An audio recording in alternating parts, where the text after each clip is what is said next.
بسم اللہ الرحمن الرحیم۔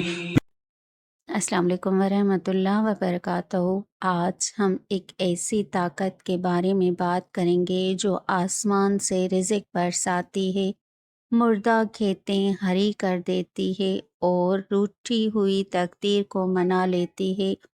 ہم میں سے ہر شخص کسی نہ کسی مسئلے میں گھرا ہوا ہے، کوئی قرض سے پریشان ہے، کوئی اولاد کے لیے تڑپ رہا ہے، کسی کا کاروبار ٹھپ ہو چکا ہے اور کوئی ذہنی سکون کی تلاش میں در بدر بھٹک رہا ہے۔ کیا آپ نے کبھی سوچا ہے کہ ان تمام مسائل کا حل صرف ایک لفظ میں چھپا ہو سکتا ہے؟ وہ لفظ ہے استغفار۔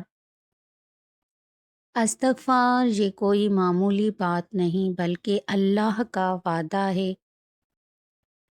سورہ نوح میں اللہ تعالیٰ فرماتا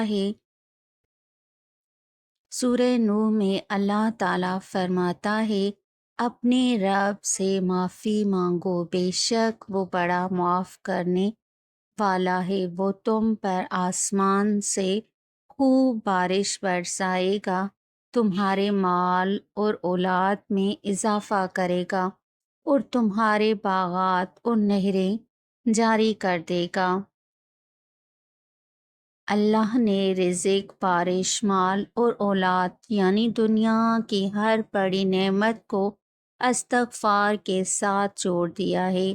جب ہم گناہ کرتے ہیں تو ہمارے اور ہماری دعاؤں کے درمیان ایک دیوار کھڑی ہو جاتی ہے۔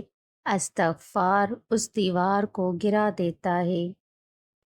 نمبر 1، رزق میں برکت۔ اگر آپ کے ہاتھ میں پیسہ نہیں ٹکتا یا کمائی میں برکت نہیں رہی تو کثرت سے استغفر اللہ پڑھیں۔ استغفار کرنے والا اللہ کا محبوب بن جاتا ہے اور اللہ اپنے محبوب کو وہاں سے رزق دیتا ہے جہاں سے اس کا وہم و گمان بھی نہیں ہوتا۔ نمبر 2، اولاد اور خاندانی مسائل۔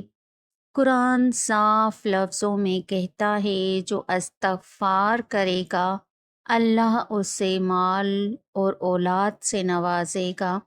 اگر آپ نیک اولاد کی تمنا رکھتے ہیں یا گھر میں بے تحاشا جھگڑے ہیں تو آج ہی سے اپنا معمول بنا لیں کہ اٹھتے بیٹھتے استغفار کی تسبیح کریں گے۔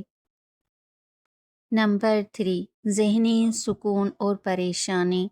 حدیث مبارکہ میں آتا ہے کہ جو شخص استغفار کو اپنے اوپر لازم کر لیتا ہے اللہ اس کی ہر پریشانی کو دور کر دیتا ہے اور اس کے لیے ہر تنگ راستے سے نکلنے کی راہ بنا دیتا ہے۔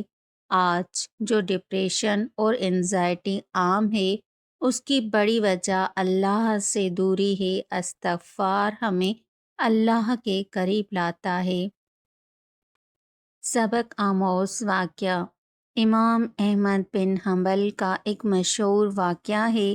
ایک مرتبہ وہ سفر میں تھے اور ایک مسجد میں رکنا چاہا لیکن چوکیدار نے انہیں پہچانا نہیں اور باہر نکال دیا۔ پاس ہی ایک نان بائی روٹی بنانے والا تھا، اس نے امام صاحب کو اپنے گھر پناہ دی۔ امام صاحب نے دیکھا کہ وہ شخص روٹی بناتے وقت ہر وقت اپنی زبان پر استغفر اللہ کا ورد رکھتا تھا۔ امام صاحب نے پوچھا کیا تمہیں اس استغفار کا کوئی فائدہ ہوا؟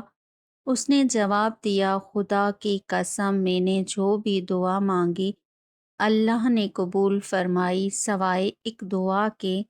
میں نے دعا کی تھی کہ میری ملاقات امام احمد بن حنبل سے ہو جائے۔